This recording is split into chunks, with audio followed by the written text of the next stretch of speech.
నేను గౌరవ సభ్యులను కోరుతా ఉన్నాను, ఏది కూడా చైర్ పై రిమార్క్స్ వచ్చే విధంగా సభ్యులు మాట్లాడకూడదని ఈరోజు మేము చెప్తా ఉన్నాము.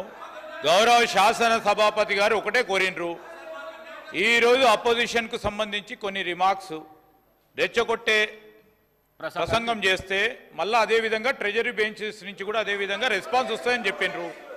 ఈరోజు వారు చెప్పటం విషయంలో వారు చెప్పారు. రెండవది అధ్యక్ష, వారు నిత్యం ఈరోజు సభ్యత సమాజం మొత్తం కూడా చూస్తూ ఉంది అధ్యక్ష.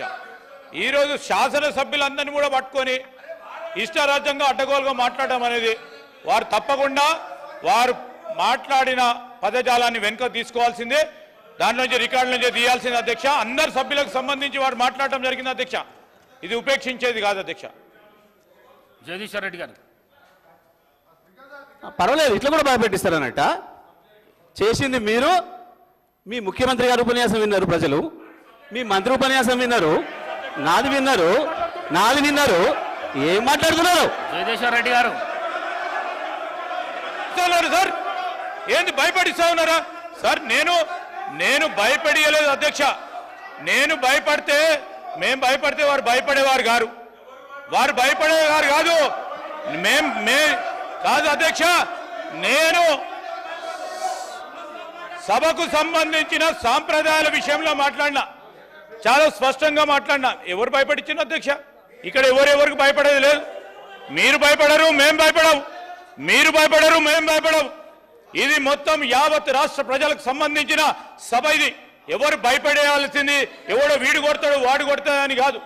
దయచేసి సీనియర్ సభ్యులు మాట్లాడుతూ ఉన్నప్పుడు నేను ఈరోజు చెప్తా ఉన్నాను గౌరవనీయులకు, ఈరోజు ఎవరు భయపడేయనక్కర్లేదు సార్ అధ్యక్ష. ఈరోజు ప్రజలు ఉన్నారు, వారే అందరినీ భయపడిస్తారు. ఈరోజు ఎవరిని భయపడించినో చూపెట్టారు. దయచేసి నేను గౌరవ శాసన సభాపతి ద్వారా వారిని కోరుతా ఉన్నాను, ప్లీజ్ కమ్ టు ద సబ్జెక్టుకు సంబంధించిన టెక్నికల్ అంశాలు ఉంటే ఈరోజు వారు ప్రస్తావన చేయమనండి. ఆ ప్రస్తావన తర్వాత సభ్యులు చాలామంది కూడా మాట్లాడేది ఉంది. డిమాండ్స్కి సంబంధించి మేము కూడా మా గౌరవ సహచరుల మంత్రులందరూ కూడా సమాధానం చెప్తారు. డిమాండ్స్ పాస్ కావడానికి అందరినీ కూడా వారిని కూడా కోరటం జరుగుతుంది కనుక దయచేసి సభా సమయాన్ని వృధా చేయకుండా ముందుకు నడపాలని కోరుతా ఉన్నాను. సభ రికార్డులను పరిశీలించి నిర్ణయం తీసుకుంటాను. జగదీశ్వర్ రెడ్డి గారు ప్లీజ్ కంప్లీట్ చేయండి సార్. డిబేట్ కాకండి, డిబేట్ చేయకండి సార్. నేను డిబేట్ చేయడమేం సార్? మీరే చేస్తున్నారు. డిబేట్ చేయడమే సార్, మీరే చేస్తున్నారు. చూస్తున్నారు ప్రజలు, మీరే చేస్తున్నారు. ఆయన ఎల్ఏ మినిస్టర్ గారు మాట్లాడుతూ అధ్యక్ష ఎల్ఏ మినిస్టర్ గారు మాట్లాడుతూ ఉపేక్షించం అనే మాట మాట్లాడిండు. ఉపేక్షించమని ఎవరిని భయపెట్టిస్తున్నట్టు? భయపెట్టడం కాకపోతే ఉపేక్షించమనే మాట ఏంటిది? ప్రజలు చూస్తున్నారు కదా అవతల. దయచేసి నా వాదన కూడా సమానంగా చూపించండి అధ్యక్ష. తమరికి నేను రిక్వెస్ట్, తమరికి నా అభ్యర్థన, మేము మాట్లాడినవి కూడా ప్రజలకు చూపించండి, వాళ్ళు మాట్లాడినవి కూడా చూపించండి. ప్రజలు చూస్తున్నారు. వీరు మాట్లాడిన దానికి, వెంకరెడ్డి గారు మాట్లాడిన దానికి అధ్యక్ష నా పైన ఒకటి కాదు 3 హత్య కేసులు పెట్టిండ్రు. ఒకటి కాదు 3 హత్య కేసులు పెట్టిండ్రు. వాళ్ళే అధ్యక్ష 3 పెట్టిండ్రు. ఇదే కాంగ్రెస్ పార్టీకి సంబంధించిన ఆనాటి శాసనసభ్యుడు మంత్రి. అయినా మూడిట్లో కోర్టు నిర్దోషిగా తేల్చింది. ఇది తప్ప ఆ తర్వాత తెలంగాణ ఉద్యమ సందర్భంగా వచ్చిన కేసులు తప్ప ఇంకా ఒక్క కేసు నా మీద ఉన్నా. ఆయన పెట్రోల్ బంక్ అన్నాడు, మిర్యాల కూడా అన్నాడు. ఈ రెండింటి విషయంలో హౌస్ కమిటీని వేయండి. నేను ఆయన ముఖ్యమంత్రి చేసే ఆరోపణలు కానీ ఈయన ఆరోపణల మీద నేను నిలబడి ఉన్నా. ఇప్పటి కూడా చెప్తున్నా, వాళ్ళు ఈయన చెప్పిన రెండిట్లో ఒక్కటి లేకపోయినా నేను ఇక్కడ ఉన్నా, ఒక్కటి నిరూపితమైనా ఇక్కడి నుంచి అక్కడికి మీ టేబుల్ దనక ముక్కు నేలకు రేసి రాజీనామా చేస్తే వాళ్ళిద్దరు కూడా పనిచేయాలి. ముఖ్యమంత్రి అండ్ కోమటిరెడ్డి వెంకరెడ్డి ఇద్దరు కూడా పనిచేయాలి. హౌస్ కమిటీ వేయండి, మొత్తాన్ని కలిసి తొలగించండి. నేను చెప్తాను దయచేసి, ఇది మంచి పద్ధతి కాదు. అధ్యక్ష నేను మాట్లాడిన మాటలో దయచేసి మీ వాళ్ళు ఎంతవరకు చూపించారో మాకు తెలియదు, మా అన్ని కట్ చేస్తున్నారు ఓకే. కానీ నేను చూపించింది కనుక బయట మొత్తం ప్రజలకు చూపిస్తే, నేను మాట్లాడిన దాంట్లో ఒక అక్షరం ఎక్కడైనా తప్పుందా? ఎందుకు ముఖ్యమంత్రి భుజాలు అడుగుకున్నాడు అంత ఆవేశంగా ఉరుకొచ్చిండు బయట నుంచి? దొరికిపోయింది కాబట్టి, మీ దొంగతనం దొరికిపోయింది కాబట్టే భయపడ్డారు తప్ప నేను చెప్పిన ఎస్ మా సారు మా నాయకుడు కేసీఆర్ హరిశ్చంద్రుడే. మీరు సంచులు మోసే చంద్రుడు, వాడు చంద్రుడి సంచులు మోసి జైలు పోయింది నువ్వు మా నాయకుడు హరిశ్చంద్రుడే. సార్ దానిపైన నేను దయచేసి చెప్తా ఉన్నాం అధ్యక్ష, ఇప్పుడు వివిధ సబ్జెక్ట్స్కి సంబంధించిన అంశాలు వస్తే దానిపైన కూడా చర్చ పెట్టని మాట్లాడతాం. కానీ ఈరోజు డిమాండ్ సంబంధించింది మరొకసారి గౌరవ సభ్యులను కోరుతా ఉన్నాం, మరొకసారి గవర్నమెంట్ పరంగా ఉన్న డిమాండ్స్ సంబంధించి వారి సహకారాన్ని కూడా కోరి చెప్తే మిగతా అంశాలపై సబ్జెక్ట్ వేరే మాట్లాడదాం అంటే వేరే రూపంలో రండి మాట్లాడదాం, దానిపైన కూడా చర్చ చేద్దాం. కానీ ఈరోజు స్పెసిఫిక్గా పవర్కు సంబంధించి ఈ డిమాండ్ సంబంధించి ఫినాన్స్ డిపార్ట్మెంట్ సంబంధించిన డిమాండ్స్ ఉన్నాయి, వారు ముందట ఉన్నప్పుడు సబ్జెక్ట్ మీ దగ్గర ఉంటే సబ్జెక్ట్ పరంగా మాట్లాడండి, సబ్జెక్ట్ లేదు ఇదే విధంగా మాట్లాడదాం అంటే మాట్లాడదాం. దయచేసి జగదీశ్వర్ రెడ్డి గారు ప్రసంగాలు వద్దు, సబ్జెక్టు మాట్లాడండి ప్లీజ్ ప్లీజ్. సార్ డిబేట్ కాకండి, దయచేసి డిబేట్ కాకండి. సార్ అధ్యక్షుల వారికి నా విజ్ఞప్తిని దండం పెట్టి చెప్తాను మీకు, నేను మాట్లాడింది ఒక అక్షరం సబ్జెక్ట్ ఎక్కడైనా డిబేట్ అయిందా ముఖ్యమంత్రి వచ్చే వరకు ఈ సభలోకి? ముఖ్యమంత్రి వచ్చాక డిబేట్ చేసిండా, నేను డిబేట్ చేసినా? చూపించండి ప్రజలకు మొత్తం, నాది చూపించండి, ఆయన ఆవేశాన్ని చూపించండి, ఆయనకు తోడుగా తందానన్న ఈయన మాటను చూపించండి, మొత్తం రాష్ట్ర ప్రజలు చూస్తున్నారు. దయచేసి మొత్తం ప్రతి అక్షరం కూడా పోవాలి ప్రజలకని చెప్తా ఉన్నా, నేను తమకు విజ్ఞప్తి చేస్తా ఉన్నా. అధ్యక్ష సార్ తీస్తే ముఖ్యమంత్రి గారు మాట్లాడింది ఈయన మాట్లాడింది అక్షరం లేకుండా సభ నుంచి తీసేయండి, లేదంటే నేను దాని మీద మాట్లాడాల్సిన అవసరం ఉంటుంది తప్పకుండా. దానికి ప్రతి అక్షరానికి నేను సమాధానం చెప్పుకోవాల్సిన అవసరం ఉంది. ఈ రాష్ట్ర ప్రజలు ఆయన చూసిరు, నాది కూడా చూడాలి, నా సమాధానం కూడా చూడాలి. మరి దయచేసి మీరు అనుమతిస్తేనే మాట్లాడతాను, ఎందుకంటే సభకు అధ్యక్షులు మీరు కాబట్టి మీరు అనుమతిస్తే మాట్లాడతా తప్ప లేకపోతే నేను మాట్లాడలేను. ఎందుకంటే అధ్యక్ష ఇవాళ మాకు ఇక్కడ దూరుడు అక్కడ దూరుడు అలవాట్లేదు అధ్యక్ష. ఈ ఇండియా బుల్స్ ఏందో అమెరికా బుల్స్ ఏందో, ఈ బుల్స్లలో దూరుడు, యాడ్ కమిషన్లు దొరికితే తిరుగుడు, ఇక్కడ ఎవరు నేను బ్లాక్మెయిల్ చేసుడు మాకు తెలియదు అధ్యక్ష. ఆ ఇండియా ఎక్కడనో బుల్స్ ఎక్కడనో మాకు తెలియదు, వారే పట్టుకొచ్చారు. మరి వాళ్ళ దగ్గర వీరెందుకు పోయినరో దేనికి దొరికిందో బుల్సో వీళ్ళకు అది ఆయనకే ఎరక అధ్యక్ష, సీఎం గారికి ఎరక బుల్స్ ఎక్కడ ఉన్నాయో మాకు తెలియదు. ఈ బుల్స్ చోటికి మేము ఎప్పుడు పోం, మాకు అలవాటు లేదు అధ్యక్ష, మాకు అలవాటు లేదు. ఇక కేసీఆర్ గురించి వీళ్ళు మాట్లాడతారు, కేసీఆర్ కాలు గోడి సరిపోతారు అధ్యక్ష వీళ్ళు. తెలంగాణ శ్రీ కె వెంకటరామరెడ్డి గారు, శ్రీ కె వెంకటరామరెడ్డి గారు బీజేపీ, శ్రీ కె వెంకటరామరెడ్డి గారు, నేను ప్రసంగాలు చేయొద్దు అని చెప్పిన, చర్చ చేయమన్నా అయిపోయింది, అది క్లోజ్ అయిపోయింది. మళ్ళీ దాన్ని డివేట్ చేయొద్దు అంటున్నా నేను మళ్ళీ డివేట్ చేయొద్దు, చర్చకు రండి అని చెప్తున్నా. చర్చ ఇచ్చిండు, సమాధానం ఇచ్చినాక కూడా మళ్ళీ ఎందుకు సభను గందరగోళపరచనికేనా? మాట్లాడమని చర్చ మాట్లాడమనండి. జగదీశ్వర్ రెడ్డి గారు సార్ దయచేసి డిమాండ్స్ పై చర్చ చేయండి, డివేట్ కాదండి సార్. అయిపోయింది. దయచేసి నేను మీకు మళ్ళీ 100 సార్లు దండం పెడుతున్నా, ఆయన వ్యక్తిగతంగా మాట్లాడిన కేసీఆర్ గారి గురించి మాట్లాడిన తీసేయండి, నేను దాని మీద వదిలేస్తా. తప్పకుండా తీసేస్తే మాట ఇవ్వండి, నేను ఒప్పుకుంటా. కేసీఆర్ గురించి ముఖ్యమంత్రి మాట్లాడి తీసేయండి. సభా రికార్డులను పరిశీలించి తప్పకుండా తొలగించే ప్రయత్నం చేస్తా. సార్ మీరు హౌస్ ఆర్డర్లు పెడితే మాట్లాడతా, మీరు ఆర్డర్లు పెడితే మాట్లాడతా నేను సార్, నేను మీరు హౌస్ ఆర్డర్ పెడితే మాట్లాడతా. అధ్యక్ష నేను ఇప్పటి వరకు శాసనసభలో ఎప్పుడు కూడా ఒక అక్షరం కూడా డిబేట్ మేము మాట్లాడలేదు. ఈనాడు కాదు, ఇంతకుముందు కూడా ఏనాడు కూడా, గతంలో నాకు ఇచ్చిన అవకాశం ఇచ్చినాడు కూడా. కానీ నేను సబ్జెక్ట్ మాట్లాడుకుంటూ పోతుంటే ఎక్కడి నుంచో ఎందుకో ఆవేశంగా ఉరికొచ్చి అధ్యక్ష ఆర్డర్లు పెడతారా బెటరా? ఆర్డర్లు పెట్టండి అధ్యక్ష, వాళ్ళను విప్లైన ఆర్డర్లు పెట్టండి ఫస్ట్, చర్చ చేయండి. నేను దాని మీద మాట్లాడుతున్నా, నేను సబ్జెక్టే పోతున్నా అధ్యక్ష, నేను సబ్జెక్ట్కే పోతున్నా. వాళ్ళు కూర్చోబెట్టండి, మళ్ళీ ప్రసంగం చేయకండి. వాళ్ళు చెప్పింది మీరు చెప్పింది మాట్లాడాలి సార్, చేయండి సార్. మరి వేరే వాళ్ళు రాసిస్తే చదవాలి, మేము మాకేం అర్థం కావట్లేదు సార్. మా మీద బురద జల్లి పోతాం ఇట్లే మా మందబలంతో అంటే ఎట్లా సార్? మరిగా సభ నడుపుకోవాలనుకుంటే, మేము ఉండాలనుకుంటే మాకు అవకాశం ఇస్తే మాట్లాడతాం, లేదు వద్దని మీరు అనుకుంటే మేమేం చేయగలిగింది లేదు అధ్యక్ష. లేకపోతే అధ్యక్ష ఎట్లా ఇస్తారండి అధ్యక్ష? మీరు మధ్యలో ఒకటే మాట, నేను అధ్యక్ష ప్రజలకు పోతుంది, ప్రజలు చూస్తున్నారు అధ్యక్ష. మీరు వెంకటరెడ్డి గారు ఏం సబ్జెక్ట్ మాట్లాడారు అధ్యక్ష? ఏ సబ్జెక్ట్ మాట్లాడండి వెంకటరెడ్డి గారు? చూసిరు కదా ప్రజలు. మరి మీరు తమరు కూడా చెప్పాలి కదా. వాళ్ళని ఇష్టం వచ్చినట్టు తిట్టడానికి వాళ్ళ చేతికి ఏమో గొడ్డలు ఇచ్చి మమ్మల్ని నరకమంటారు, మమ్మల్ని మాత్రం బేడీలు వేసేసి మేము చెప్పిందే మాట్లాడమంటే ఇదేం న్యాయం అయితే అధ్యక్ష? ప్రజలు చూస్తున్నారు. దయచేసి మరి సభ హుందాతనాన్ని కూడా కాపాడుకోవాల్సిన అధ్యక్ష బాధ్యత ఉంది అధ్యక్ష మన అందరికీ. చూసిన మాట చేసిన మాటలు విద్యుత్ విషయం ఒకటి ఉందా మా అధ్యక్ష వెంకరెడ్డి మాట్లాడిన దాంట్లో?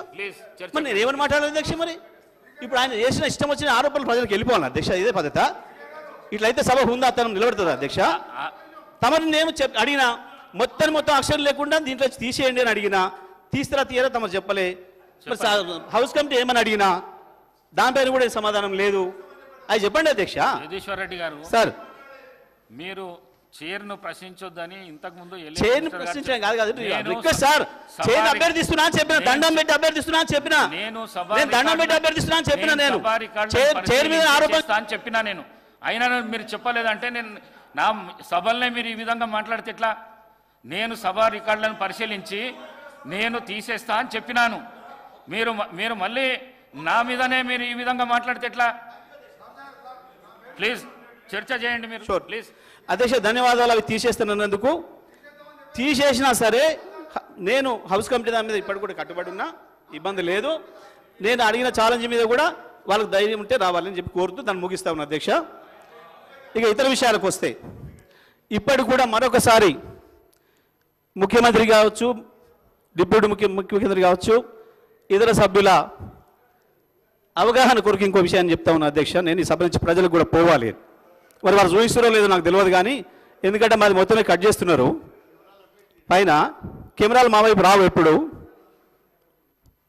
మా దాంట్లో ఎవరు మాట్లాడినా చూపించరు, స్పష్టంగా కనబడుతుంది. కానీ నేను వారు చెప్తున్న సబ్జెక్ట్ అధ్యక్ష సబ్ క్రిటికల్ సూపర్ క్రిటికల్ అధ్యక్ష సబ్జెక్ట్కి వచ్చిన సబ్ క్రిటికల్ సూపర్ క్రిటికల్ టెక్నాలజీకి సంబంధించి 800 మెగావాట్ల లోపు విద్యుత్ ఉత్పత్తి జరిగినప్పుడు బొగ్గు కొంచెం ఎక్కువ కాలుతుంది, దానివల్ల కార్బన్ ఎమిషన్స్ వస్తాయి, పొల్యూషన్ అవుతుంది.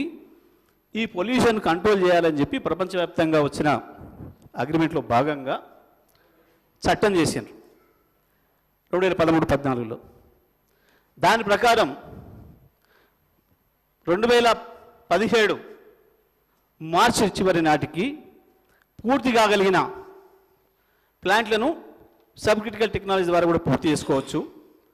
ఇక ఆ తర్వాత పూర్తయ్యే మాత్రం ఎట్టి పరిస్థితుల్లో కూడా సబ్ క్రిటికల్లో రావద్దు, సూపర్ క్రిటికల్తోనే స్టార్ట్ చేసుకోండి అని చెప్పి ఉంది దాంట్లో. ఆనాడు మనకున్న విద్యుత్ అవసరాల దృష్ట్యా దాని యొక్క అత్యవసర పరిస్థితిని దృష్టిలో పెట్టుకొని బిహెచ్ఎల్ను పిలిచి మీరు ఎన్ని రోజుల్లో చేయగలుగుతారు తక్కువ అని అడిగినారు ముఖ్యమంత్రి గారు. అడిగితే వాళ్ళు సూపర్ క్రిటికల్ది అయితే 5 సంవత్సరాలు 6 సంవత్సరాలు తీసుకుంటుంది, గతంలో అయితే ఎక్కువని తీసుకున్నాయి, మేము తక్కువ అంటే 4 సంవత్సరాలు చేయగలుగుతాం, అంతకు మించి తగ్గించలేం సార్ మేము అని చెప్పిండ్రు. కొత్తగూడెంది కేటీపీపీ 7th స్టేజ్ ఇచ్చినాం వాళ్ళకి. అదే సందర్భంలో మా దగ్గర 270x4 మెషినరీ 2270 మెగావాట్లు తయారు చేయగలిగిన మెషినరీ మా దగ్గర సిద్ధంగా ఉంది. మీరు అర్జెంట్ అంటున్నారు కాబట్టి సివిల్ వర్క్స్ చేసుకుంటే ఆ మెషినరీ తెచ్చి ఇక్కడ చేసుకోవచ్చు, బిగించుకోవచ్చు. కొత్త మెషినరీ అది. మీరు అవకాశం ఇస్తే అది చేస్తాం, 2 ఏళ్లలో పూర్తి చేస్తాం. అది కూడా కేంద్ర ప్రభుత్వం యొక్క కండిషన్స్ మాకు తెలుసు. మార్చి 2017 లోపలనే చేస్తాం మేము అని చెప్పారు కేంద్ర ప్రభుత్వ సంస్థ. వారు ముఖ్యమంత్రి గారు చెప్పినట్లు వాళ్ళ దగ్గర టెక్నాలజీ మెషినరీ ఎక్విప్మెంటే వాళ్ళ కాడ తీసుకుంటాం కాబట్టి వాళ్ళ దగ్గర ఉంది అన్నప్పుడు వాళ్ళకి అది అప్పచెప్పినాం అధ్యక్ష. ఆ తర్వాత ఎన్జిటి కేసు, కరోనా ఇతర కారణం వల్ల ఆలస్యమైంది. నిన్న ఉప ముఖ్యమంత్రి గారు మాట్లాడుతున్న సందర్భంలోనే చెప్పారు, మేము 2006లో ప్రారంభించింది మీరు కంప్లీట్ చేసిర్రు, మేము 2007లో ప్రారంభించింది మీరు కంప్లీట్ చేసిర్రు, ఆ తర్వాత 2009లో ప్రారంభించింది మీరు కంప్లీట్ చేసిర్రు, మీరు చేసిర్రు చెప్పుకుంటున్నారు. 2006లో ప్రారంభించింది మేము వచ్చాక పూర్తి చేసినామంటే ఎన్ని ఏళ్ళు పట్టినట్టు అధ్యక్ష? అయినా ఈ దేశంలో ఇప్పటి వరకు మొత్తం భారతదేశంలో రికార్డు మేము కొత్తగూడెంలో నిర్మాణం చేసిన 800 మెగావాట్స్ సూపర్ క్రిటికల్ టెక్నాలజీతో పూర్తి చేసింది అత్యంత తక్కువ సమయంలో, రికార్డ్ సమయంలో పూర్తి చేసినాం అధ్యక్ష. మరి అది పూర్తి చేసిన వల్ల మిగతా పూర్తి చేయకుండా మాకేం అవసరం అధ్యక్ష? వచ్చిన కారణాలు ఎన్జిటి కేసులు, కరోనా, వాటి వల్ల ఆలస్యమైందని చెప్పినాం. ఇక సూపర్ క్రిటికల్ సబ్ క్రిటికల్ సంబంధించి ఏ కేంద్ర ప్రభుత్వం అయితే చట్టం చేసి మీరు సూపర్ క్రిటికల్ పోవాలని చెప్పిందో అదే కేంద్రం నుంచి ఈ మధ్యకాలంలో ఒక మెమో వచ్చింది అధ్యక్ష. సోలార్ విద్యుత్ ఉత్పత్తి ఎక్కువ అవుతున్న సందర్భంలో సూపర్ క్రిటికల్ ప్లాంట్లకు కూడా 50% PLF వరకే పనిచేయాలి అని చెప్పి అధ్యక్ష, అది 500-600 మెగావాట్లు ఉత్పత్తి చేసినా సబ్ క్రిటికల్ దాని అర్థం. దానివల్ల బొగ్గు కాల్చడం అనేది ఎక్కువ అవుతుంది. 800 లోపలికి వచ్చి 700 లోపలికి వస్తే తప్పకుండా అది మళ్ళీ సబ్ క్రిటికల్ టెక్నాలజీతో వచ్చిన ఎమిషన్స్ ఎంత వస్తాయో అంతే వస్తాయి. కాబట్టి ఇవాళ దానికి అర్థమే లేకుండా పోయింది.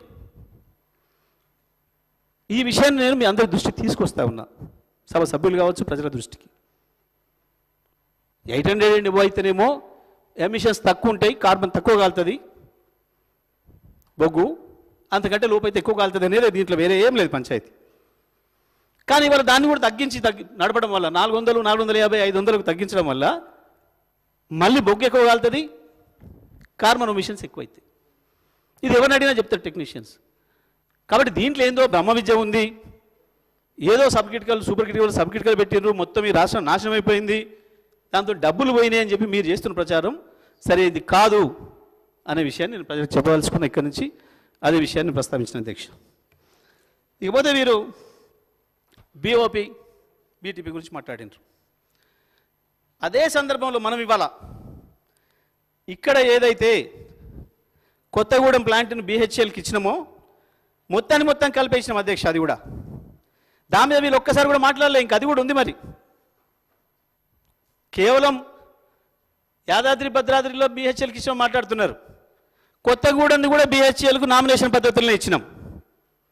దాన్ని మేము ఇచ్చింది 3800 కోట్లకి అధ్యక్ష BHELకి. కానీ అదే సమయంలో పక్కన ఆంధ్రప్రదేశ్లో BTGని BOPని వేరువేరు చేసి నామినేషన్ పైనే BHELకు 2007 కోట్ల రూపాయలకి ఇచ్చిండ్రు. సివిల్ వర్క్లను ప్రైవేట్ కాంట్రాక్టర్లను పిలిస్తే బిడ్డింగ్ రూపంలో దాదాపుగా 2700 కోట్లు, 2600 కోట్లు సబ్జెక్టు కండిషన్. మనకంటే 830 కోట్లకు పైగా ఎక్కువ ఖర్చు వచ్చింది ఆడ ఆంధ్రప్రదేశ్లో. సేమ్ సైజు సేమ్ ప్లాంటు విజయవాడలో. ఇంకోటి కృష్ణపట్నంలో కూడా పిలిచారు అదే సమయంలో, అక్కడ ఇంకా ఎక్కువ. ఇదే BHELకు 2007 కోట్లకేమో BTG ఇచ్చిండ్రు, BOP అక్కడ 3000 కోట్ల చిల్లరకు వచ్చింది అధ్యక్ష ఓపెన్ టెండర్లో పిలిస్తే. మనకంటే 1150 కోట్లు ఎక్కువైంది. మరి మనం BHELకి ఇచ్చి లాభం జరిగిందా, నష్టం జరిగిందా? ప్రభుత్వ రంగ సంస్థకి ఇస్తే వీళ్ళేదో మీరు ఇంటర్ను మళ్ళీ ప్రైవేట్ వాళ్ళకి ఇచ్చుకున్నారు, సబ్ కాంట్రాక్ట్లకు ఇచ్చుకున్నారు.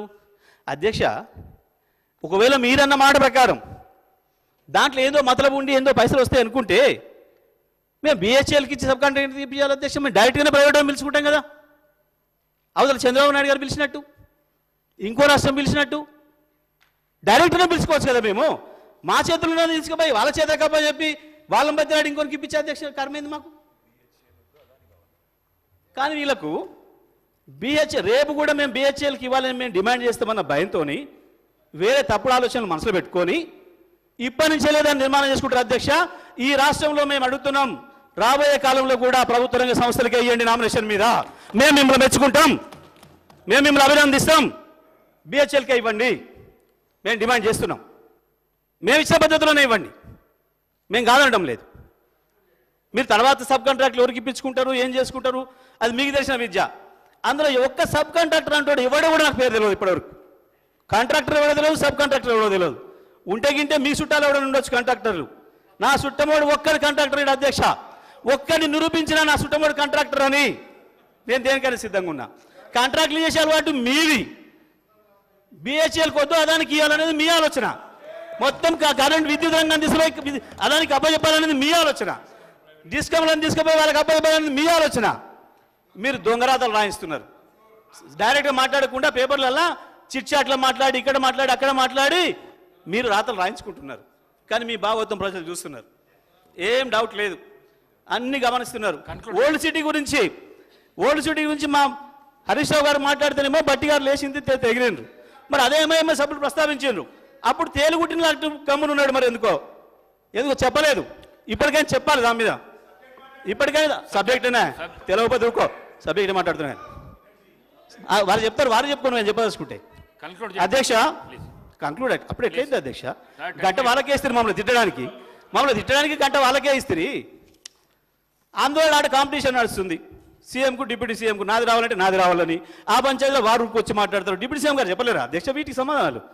ఎందుకు ముఖ్యమంత్రి గారు అంతగానో భుజాలు దమ్ముకొని రావాలి ప్రతిసారి? ఎందుకంటే సభానాయకుడిగా నాకు అవకాశం ఉంది కాబట్టి. గౌరవనీయులు అధ్యక్ష, మాజీ మంత్రి గారికి తెలుసు, అన్ని సబ్జెక్ట్స్కి సంబంధించి ఈ రాష్ట్ర ప్రయోజనాలను దృష్టిలో పెట్టుకొని ముఖ్యమంత్రి గారికి ఎప్పుడు ఏ సబ్జెక్ట్ పైన అన్నా ప్రజలకు సంబంధించిన అంశం వచ్చే వరకు క్లారిటీ ఇచ్చే వారికి అధికారం ఉంది. మీ ద్వారానే మీరు అవకాశం ఇస్తూ మాట్లాడారు. మరి అన్నిట్లో ఆ విధంగా అందరి మంత్రులపైన స్వీపింగ్ రిమార్క్స్ చేసుకుంటూ, అందరి సభ్యులపైన స్వీపింగ్ రిమార్క్స్ చేసుకుంటూ ఇది మాట్లాడడం సభ్యత కాదు అధ్యక్ష. మీకు కూడా తెలుసు, మీరు ముఖ్యమంత్రిగా కేసీఆర్ గారు ఉన్నప్పుడు అన్ని సబ్జెక్ట్స్ మేము మాట్లాడుతుండే అధ్యక్ష. ఒక్కరికి ఇక్కడ ఉన్న గౌరవ మంత్రులను అడగండి, మీ సబ్జెక్ట్ కూడా వారే మాట్లాడిపోతున్నారు. మీకు కూడా అవకాశం లేకుండా ఉండే. కనీసం మా దాంట్లో ప్రజాస్వామికంగా అవకాశం అన్న ఉంది అధ్యక్ష. ప్లీజ్.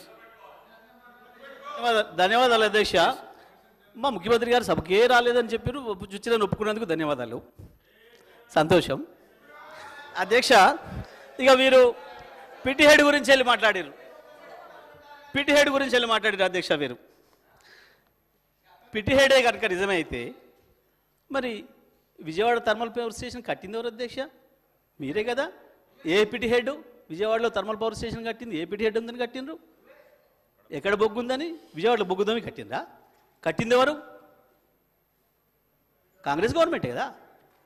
దేనికి కట్టినరు?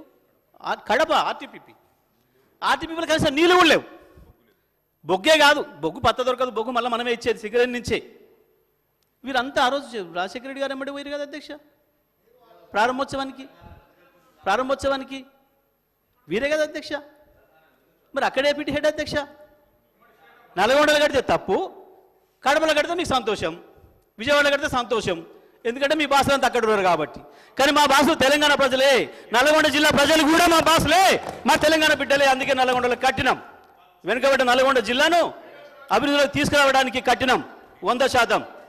నేను చెప్పినా, నేను కమిషన్ కూడా విషయం చెప్పిన, నేను కోరిన జిల్లా మంత్రిగా మొత్తం నాశనం చేస్తే నల్గొండ జిల్లాను వీళ్ళు 2 లక్షల మందికి కాళ్ళు చేతులు లేకుండా వంకరబోయేటట్టు చేసి ఫ్లోరిన్ ఇస్తే మాకు బహుమతిగా ఒక్క పరిశ్రమ 60 ఏళ్లలో 1000 మంది పనిచేసే ఒక్క ప్రభుత్వ పరిశ్రమను తేకుండా అక్కడ యువతను నాశనం చేస్తే నేను అడిగిన ఒక పవర్ ప్లాంట్ నిర్మాణానికి కావాల్సిన అధ్యక్ష 5-6 కాంపోనెంట్స్ ఉంటాయి. మొట్టమొదటిది నీళ్లు, 2 రోడ్ కనెక్టివిటీ, 3 రైల్ కనెక్టివిటీ, 4 అక్కడ వచ్చిన యాష్ ఏదైతే వస్తుందో దాని డిస్పోజల్. ఇటువంటి అన్నీ అక్కడ అందుబాటులో ఉన్నాయి. వాస్తవానికి మహబూబ్నగర్ జిల్లాలో గద్వాలలో కట్టాలని చెప్పి ఆలోచన చేశారు కేసీఆర్ గారు. ముందు మహబూబ్నగర్ సంబంధించిన మంత్రులతో మాట్లాడారు, మీ దగ్గర అవకాశం ఉందా? ఎందుకంటే రాయచూరు థర్మల్ పవర్ ప్లాంట్ ఉంది కాబట్టి అన్ని అనుకూలంగా ఉంటేనే పవర్ ప్లాంట్ వస్తుంది, అది ఎప్పుడో కట్టబడింది కాబట్టి ఆ ఏరియాలో కడదాం చూడండి అని అక్కడ కలెక్టర్ గారికి చెప్పాను. ఆడ భూమి ఏమైనా ప్రభుత్వ భూమి అందుబాటులో ఉందా, భూమి తీసుకోవడానికి అవకాశం ఉందా చూడమని. కానీ అక్కడ కలెక్టర్ గారు 2-3 నెలల తర్వాత రిపోర్ట్ ఇచ్చి భూమి ఉన్నమాట వాస్తవమే కానీ చాలామంది పేదలకు ఇచ్చిండ్రు, అసైన్మెంట్ చేసిండ్రు, ఇంకో కొంతమంది అదనంగా ఉన్నారు, 5-6 వేల మంది ఉన్నారు, అంతమంది నిరాశలు చేయడం కష్టమవుతుంది అని చెప్పాను. ఆ సందర్భంలో నేను అడిగిన ముఖ్యమంత్రి గారిని, అన్న మా దగ్గర అవకాశం ఉంది, దామర్చర్ల ప్రాంతంలో నీళ్లున్నాయి, 10 ఏళ్ళు కరువు వచ్చిన నీళ్ళు అందుబాటులో ఉన్నాయి, రైల్వే ఉంది, అక్కడి నుంచి నేషనల్ హైవే ఉంది, రేపేదైనా సందర్భం పడితే ఎందుకంటే కేంద్ర ప్రభుత్వం అప్పటికే చట్టం తెస్తూ ఉంది విదేశీ బొగ్గు వాడాలి అని చెప్పి కూడా. ఇందులో ప్రధానమైనది అధ్యక్ష, వారికి తెలిసే చెప్పినో తెలియక చెప్పినో తెలుసని అనుకుంటున్నాను నేను, కానీ బొగ్గు అలాట్మెంట్ అనేది పూర్తిగా కేంద్ర ప్రభుత్వం చేతిలో ఉన్న అధికారం. మన సింగరే నుంచే ఇవ్వాలని కూడా ఏం లేదు, ఎక్కడి నుంచి అన్నా ఇవ్వచ్చు. ఇవాళ దేశంలో చాలా ప్లాంట్లకు ఇంకో చోటు నుంచి ఇస్తున్నారు, ఎక్కడెక్కడి నుంచో తెచ్చుకుంటున్నారు. ఈ మధ్యకాలంలో కేంద్రం నిబంధన తేనే తెచ్చింది. ప్రస్తుతానికి 10% అని తెచ్చింది. 10% విదేశీ బొగ్గును తెచ్చి తప్పకుండా పెట్టాల్సిందే అని చెప్పి నిబంధన తెచ్చింది. అయినా దాన్ని అంగీకరించింది ఒక మనమే తెలంగాణ ప్రభుత్వం. ఆ నిబంధన వచ్చింది. బొగ్గు అలాట్మెంట్ అనేది కేంద్రం చేతుల్లో ఉంది, మిగతా అన్ని మన దగ్గర ఉన్నాయి. పైగా నల్గొండ జిల్లాకు ఒకటి అవసరం. ఇవాళ మనం రామగుండం చూసినాం ఎట్లా డెవలప్ అయిందో, కొత్తగూడెం చూసినాం ఎట్లా డెవలప్ అయిందో, ఎట్లా అయినాయో. చిన్న గ్రామాలు సింగరేణి వల్ల కావచ్చు, ఎన్టీపీసీ వల్ల కావచ్చు, సింగరేణి వల్ల కావచ్చు, బ్రహ్మాండంగా ఇవాళ దేశమంతా మాట్లాడుకునే పరిస్థితికి వచ్చినాయి. కాబట్టి మాకు కూడా ఒక పవర్ ప్లాంట్ ఇవ్వండి ప్రభుత్వ రంగం నుంచి. 4-5 వేల మందికి ఉద్యోగాలు ప్రత్యక్షంగా దొరుకుతాయి, ఇంకో 10-15 వేల మందికి పరోక్ష ఉపాధి లభిస్తుంది కావాలని చెప్పి నేను మా జిల్లా ప్రజల తరఫున అడిగిన.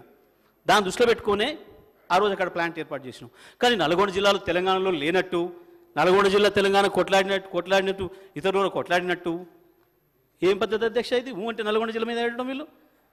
నల్గొండ జిల్లా వాళ్ళు కూడా కొంతమంది మాకు పవర్ ప్లాంట్ వద్దు, మేము దీన్ని ఆపేస్తాం అని మాట్లాడారు అధ్యక్ష. అవన్నీ కూడా ప్రజలు చూసుకుంటారు తర్వాత. కానీ అధ్యక్ష పిట్ హెడ్ అనే దానికి అర్థమే లేదు. తప్పకుండా తెలంగాణలో అన్ని ప్రాంతాలు ఈ మధ్యకాలంలో మనం చూస్తున్నాం అధ్యక్ష. ఏ రాష్ట్రంలోనైనా ఏ దేశంలోనైనా అంతర్గతంగా సమస్యలు వస్తున్నాయంటే ఇటువంటి చోటనే. అభివృద్ధి ఒకే తీరే జరగకుండా అభివృద్ధిలో తీవ్రమైన అసమానతలు వచ్చినప్పుడు ప్రాంతాల మధ్యన, దేశంలో ఉండే రాష్ట్రాల మధ్యన విభేదాలు వస్తున్నాయి, కొత్త దేశాలు ఏర్పడుతున్నాయి. అంతేందుకు అధ్యక్ష మనం కొట్లాడింది కూడా మనకు అన్యాయం జరుగుతుంది, మనం వెనుకబెడుతున్నామనే కదా కొట్లాడింది. అదే పరిస్థితి తెలంగాణలో మళ్ళొకసారి రావద్దు, అన్ని ప్రాంతాలు రావాలి, ఒక తీరు ఉండాలి. ఇంకోటి కూడా ఉన్నది అధ్యక్ష, దీంట్లో ఎప్పుడైనా ఏదైనా ప్రకృతి వైపరీత్యం వచ్చినప్పుడు మొత్తం ఒకటే ప్రాంతంలో ఉండడం వల్ల నష్టం జరిగే అవకాశం ఉంది. కాబట్టి అభివృద్ధి వేర్వేరు ప్రాంతాల్లో కూడా పెట్టాలి విద్యుత్ ఉత్పత్తిని అనేది కూడా ఒక వాదన ఉంది అధ్యక్ష ప్రపంచవ్యాప్తంగా. ఇవన్నిటిని దృష్టిలో పెట్టుకొని శాస్త్రీయంగా ఆలోచించి నల్గొండ జిల్లా ప్రజల గురించి ఆలోచించే మేము అది ఇక్కడ పెట్టడానికి నిర్ణయం తీసుకున్నాం అధ్యక్ష.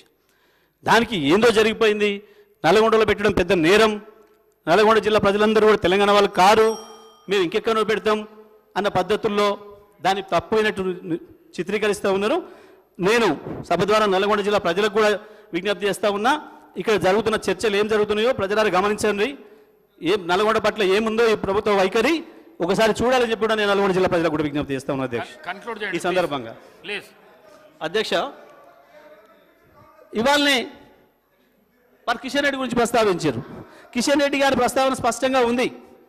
మరి ఎందుకు తీసుకోవట్లేరు, ఎందుకు చెప్తలేరు అధ్యక్ష? మేము పోయి 8 నెలలు మేము అనుమతి చేయాలన్నా అధ్యక్ష? పీపీఎం ఏం చేసుకుంటాం అధ్యక్ష? పీపీఎం ఏం చేసుకోవాలన్నా ఇవాళ ఎన్టీపీసీతోని? 8 నెలలు, ఒక్కరోజు కాదు 2 రోజులు కాదు, వీళ్ళు వచ్చి ప్రభుత్వానికి 8 నెలలు దాటినాయి. ఎవరు చేయాలండి? ఎవరు చేయాల్సిన బాధ్యత ఎవరి మీద మాట్లాడుతున్నారు? మమ్మల్ని పెట్టుకోమంటే సంతకాలు మేము వచ్చి పెడతాం. మరి మీ విద్యుత్ శాఖ మంత్రి, మీ ముఖ్యమంత్రి ఆర్డర్ ఇవ్వాలన్నా అధికారులకు? మేము ఇవ్వాలన్నా? మీరు చేసిన బాధ్యతను కూడా మా మీద పడేస్తూ 8 నెలలు అయింది, ఇంకా ఏదో తెల్లారైనట్టు ఇంకా మమ్మల్ని వదిలేయండి, ఇంకా మేము నేర్చుకుంటాం, అప్పుడే మాట్లాడతారా, అప్పుడే మా మీద దాడి చేస్తారా? ఏందండి ఇది? అది కాదు కదా. మీరు బాధ్యత, ప్రతి క్షణం బాధ్యత ప్రభుత్వం అంటే. అధ్యక్ష ఇక వీరు విద్యుత్ గురించి వెళ్ళి మాట్లాడుతున్నారు. మేం చాలా అద్భుతంగా విద్యుత్తుని ఇస్తున్నాం, మొత్తం మీరు అబద్ధాలు ఆడుతున్నారు. అధ్యక్ష ఎక్కడైనా హెల్ప్ లైన్ అంటే మాకు సహాయం అవుతుంది అని అనుకొని హెల్ప్ లైన్లకు ఫోన్ చేస్తారు ప్రజలు. మేము పెట్టింది కూడా ఆనాడు ఆ ఉద్దేశంతో పెట్టినాం. విద్యుత్ ఎక్కడైనా పోతే 10 నిమిషాలు రాకపోతే నాకే ఫోన్ వచ్చేది అధ్యక్ష. నేను ఫోన్ రిసీవ్ చేసుకున్నా. ఆదిలాబాద్ నుంచి, ఎల్బీ నగర్ నుంచి డైరెక్ట్ నాకు కూడా వచ్చేది. వచ్చే సందర్భంలో నేను అడిగేది వాళ్ళను, అరే మీ దగ్గర ఏఈ లేడా, టీఈ లేడా, ఎందుకని నాకెందుకు చేస్తున్నాడు డైరెక్ట్గా, నా నెంబర్ ఎక్కడిది అని. సార్ ఆన్లైన్లో చూసినాం, మీకే చేస్తున్నాం, హెల్ప్ లభిస్తుంది, సహాయం లభిస్తుంది అని. కానీ దురదృష్టవశాత్తు వల్ల ఆ హెల్ప్ లైన్ వాళ్ళ మీద కేసులు పెట్టడానికే ఉపయోగపడుతుందని మేము అనుకోలేదు అధ్యక్ష. ఇంత దుర్మార్గం ఇది. హెల్ప్ లైన్ కొరకు హెల్ప్ చేయమని ఫోన్ చేస్తే కేసులు పెట్టి జైలు పంపించే గొప్ప ప్రభుత్వం వచ్చిందని ప్రజలు మాట్లాడుకుంటారు అధ్యక్ష. అవతల జర్నలిస్టుల మీద కూడా చివరికి సబ్జెక్టే అధ్యక్ష, ఇది సబ్జెక్టే, నేనే డిబేట్ కావట్లే. Subject, this is very much subject, I'm not debating అధ్యక్ష. ఎవరు చివరికి సునీత కృష్ణన్ పద్మశ్రీ అవార్డీ, మిగతా పక్కన పెడదాం.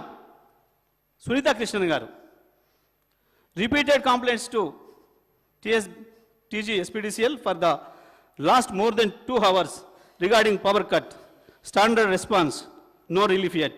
This is very inconvenient the apathy of the department not to give the true picture more concerning. ఇవి పెట్టింది. అయితే అధ్యక్ష, ఎక్కడైనా పెట్టగానే ఆ ప్రాంతంలో సరి చేస్తారు విద్యుత్. కానీ లైన్ మీద ఇంటికి పోయి మీరు పెట్టిన పోస్ట్ తీసేయాలి. ఎందుకు తీసేయాలి అని మనం అడిగితే మాకు పైనుంచి ఒత్తిడి ఉంది అధికారుల నుంచి. చివరికి ఎక్కడ దాకా పోయారు అధ్యక్ష, మీరు ఇట్లే పోస్ట్ పెడితే మీకు కరెంట్ ఏజెంట్ కట్ చేస్తాం. చివరికి వాళ్ళ పేరు చెప్పుకోలేక ఎవరికో జర్నలిస్టు చెప్తే వారు పెడితే వారి మీద కేసు, రేవతి అన్న మీద కేసు. ఇదే అధ్యక్ష వీరు పవర్ ఇస్తున్న విషయం. డిప్యూటీ సీఎం గారు మేము కరెంట్ ఇవ్వలే, మీరు అంతా మీరే అబద్ధాలు మాట్లాడుతున్నారు. గాంధీభవన్లో పోయింది, వాళ్ళ మంత్రులు మాట్లాడే కాడ పోయింది, వాళ్ళ నాయకులు మాట్లాడే కాడ పోయింది. ఆఖరికి అధ్యక్ష ఒకవేళ కరెంటు పోయిందని మాట్లాడమే నేరమైతే మరి వాళ్ళ ఎమ్మెల్సీ జీవన్ రెడ్డి గారు కరెంటు పోతే అధికారులను ఫోన్ చేసి ఎట్లా కోప్పడ్డాడో మన వార్తలలో చూసినాం. మరి ఆయన మీద పెడతారా కేసు? ఆయన కూడా పెడతారా? ఇదా ప్రభుత్వం నడిపే విధానం? ఇదా విద్యుత్ ఇచ్చే విధానం? హైదరాబాద్లో 100, ఇక మెదక్ జిల్లాలో ధర్నా వచ్చిందనుకో, హరీష్ రావే చేయించిండు. ఆడ కరెంట్ కట్ అయిందని అనుకో, హరీష్ రావే కట్ చేయించిండు. హరీష్ రావులు, జగదీష్ రెడ్డిలు, కేటీఆర్లు చెప్తే ఇంకా అధికారులు ఏంటారు అధ్యక్ష? గిదా వీళ్ళు మాట్లాడే మాటలు? ఇదా పద్ధతి? అధ్యక్ష మేం చెప్పింది ఎక్కడ కూడా మేము ఆరోపణ చేయలే అధ్యక్ష. ఈ ఫోటోలన్నీ హాస్పిటళ్లలో, ఎంజిఎం హాస్పిటల్లో, భువనగిరిలో, అక్కడక్కడ ఆదిలాబాద్ జిల్లాలో హాస్పిటల్లో కరెంటు పోతే సెల్ ఫోన్ లైట్ల మధ్యన వైద్యం చేస్తుందని చెప్పి పత్రికలు. మరి నాసో తెలంగాణలో మీ పత్రిక నుంచి మీరు చూపిస్తే, కానీ ఇండియన్ ఎక్స్ప్రెస్ లాంటి పత్రికలు, ఈనాడు లాంటి పత్రికలు, ప్రతి పత్రికలో, అన్ని పత్రికల్లో వస్తున్నాయి వార్తలు. మరి ఇవన్నీ కరెంటు పోకున్నా వాళ్ళు రాస్తున్నట్ట డిప్యూటీ సీఎం గారు మాట్లాడే మాట? అసలు విద్యుత్ అయిపోలేదు అధ్యక్ష.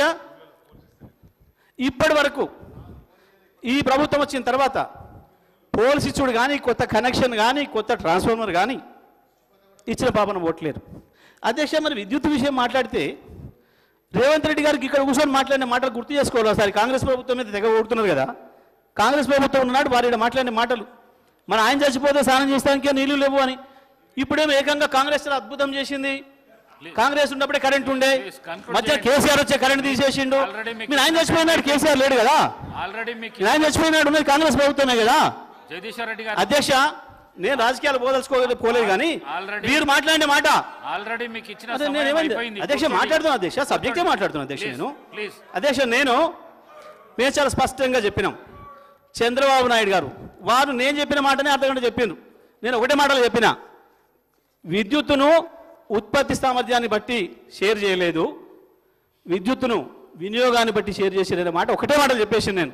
ఎందుకంటే మీరు ఎక్కువ సమయం ఇయ్యరు కాబట్టి, కష్టమవుతుంది కాబట్టి, సభ్యులు ఉన్నారు కాబట్టి, దానికి అర్థగంట మాట్లాడారు ముఖ్యమంత్రి గారు వచ్చి దాని విషయంలో. అయితే పాపం వాళ్ళనే చెప్పుకోలే అన్నాడు. మరి వీళ్ళు ఎంపీలు, కాంగ్రెస్ ఎంపీలు, ఎమ్మెల్యేలు అందరూ పోయి చేపాలెడ్డి కాడ కూర్చొని కొట్లాడి వీళ్ళందరూ కలిసి కుస్తీలు బట్టి 53% చేయించారు మనకన్నమాట. వాళ్ళే చెప్పలే, వార్తలు కూడా చూడలేదు మేము ఒక్కరోజు కూడా. మరి ఆ రోజు వీరు తెలుగుదేశం నుండి వీరికి ఎట్లా తెలిసినో సరే, జైపాలరెడ్డి గారు అంటే వాళ్ళ మామగారు కావచ్చు, ఇప్పుడు ఆయన గొప్ప కనపడవచ్చు. అయ్యలా జైపాలరెడ్డి గారు ఉన్నాడు, ఒకరోజు కూడా వార్తలు వీరికి ఎప్పుడు సంబంధం లేవు. కానీ మరి వీళ్ళందరూ జైపాలరెడ్డి గారి కాడికి పోయి కూర్చున్నట్టు ఆ సర్టిఫికేట్లు ఎందుకు ఇప్పుడు ఇస్తున్నాడో మాకు అర్థం కావట్లేదు అధ్యక్ష. ఇందులో ఇక కమిషన్ అధ్యక్ష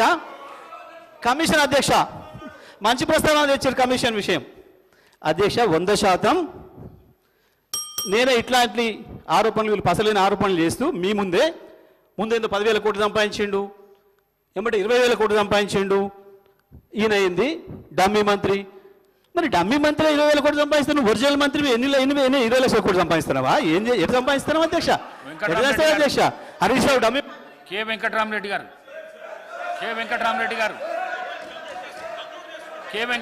గారు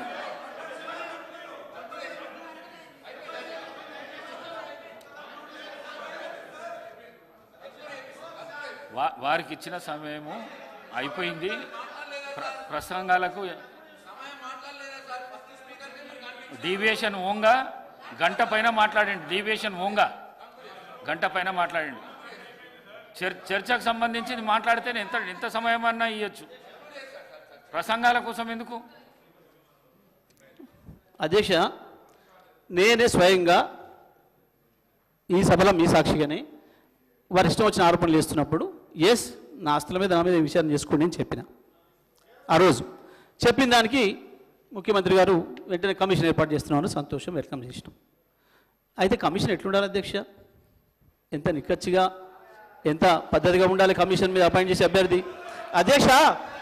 అధ్యక్ష మీరు ఏ కమిషన్ అయితే ఎవరినైతే నియమించారో ఆ అభ్యర్థికి వ్యతిరేకంగా వారు భూ కబ్జాదారుడు అని చెప్పి ఆనాటి పిసిసి ప్రెసిడెంట్ గారు ఉత్తమ్ కుమార్ రెడ్డి గారు